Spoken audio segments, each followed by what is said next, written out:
40,000 টাকা নিয়ে মেলা বাড়ি যাবো নাকি?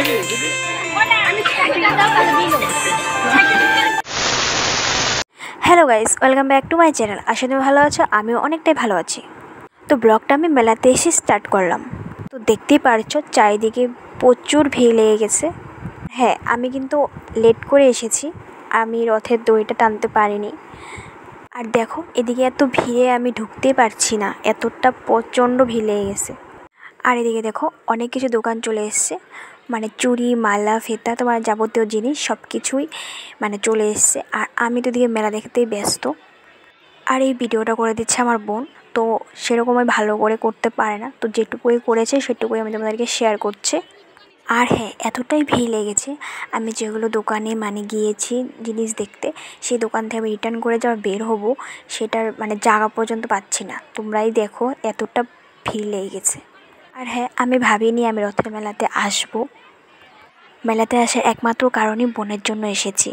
আর যদি আমি আসার ছিল তাহলে রথ টানার আগে আসতাম, তো এটাই খারাপ লাগছে, আসলাম রথ টানতে পারিনি। তো যাই হোক, কী করা যাবে, নেক্সট বার এসে আমি অবশ্যই রথ টানবো। তো চলো আমি এখন কোথায় যাই সবটাই দেখো। আর এদিকে বোন বলছে তো রথ ঠাকুরকে কলা দেবে, ওই রথটা টানতে পারেনি বলে কলাটা দিবে, তো এর জন্য আমি কলা কিনতে যাব। চলো আমি এখন গিয়ে কলাটা কিনি, আর চলো দিতে থাকো। এই তো দুজনে দুটো কলা কিনে নিলাম, এখন যাব রথ ঠাকুরকে দিতে। আর রথ ঠাকুরটা অনেকটাই দূরে রাখা হয়েছে, দেখতে পারছো। হ্যাঁ, আমরা এতটাই দেরি করে এসেছি, রথ টানাটার হলো না, সেটার জন্য একটু খারাপও লাগছে। তো নেক্সট বার টানবো। তো চলো আমি কলাটা দিয়ে আসি এখন। তারপর চলে এসেছি ফুচকা খেতে। তো দেখতে পারছো আমি লাইনে দাঁড়িয়ে আছি।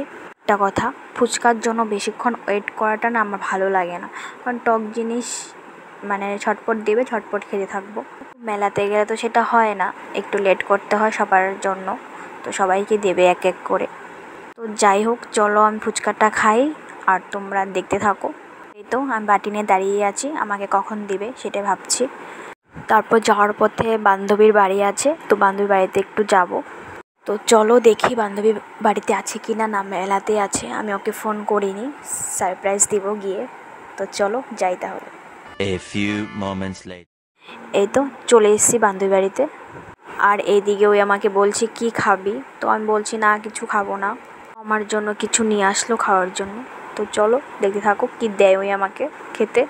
এই তো নিমকি চলে এসছে, ওই বলছে চা খাবি নাকি, আমি বলছি না খাবো না। তিনজন মিলে নিমকি খেলাম, আমার বান্ধবী, আমি আর বোন। তারপর অল্প আমি ওদের ঘরটা দেখছি, তো ওরা ঘর নতুন দিয়েছে, একটু ঘুরে ঘুরে দেখছি। আর এদিকে দেখো খুব সুন্দর করে ঘরটা বানিয়েছে। আর এইদিকে ওকে ক্যামেরা করছি, তো ক্যামেরাতে উঠবে না, ভীষণই লজ্জা পায়। তো দেখতে পারছো আমি অনেক জোরাজুরি করলাম, ক্যামেরাতে উঠবে না। তো আমি অনেক আগে এসেছিলাম ওদের বাড়িতে, তখন অন্যরকম ছিল, আর এখন অনেকটাই অন্যরকম হয়ে গেছে। তো যেটাই হোক, সময়ের পরিবর্তন সব কিছু। চলো ভিডিওটা এখানেই শেষ করছি, ভালো লাগলে লাইক, কমেন্ট, সাবস্ক্রাইব করে দিও। Bye bye.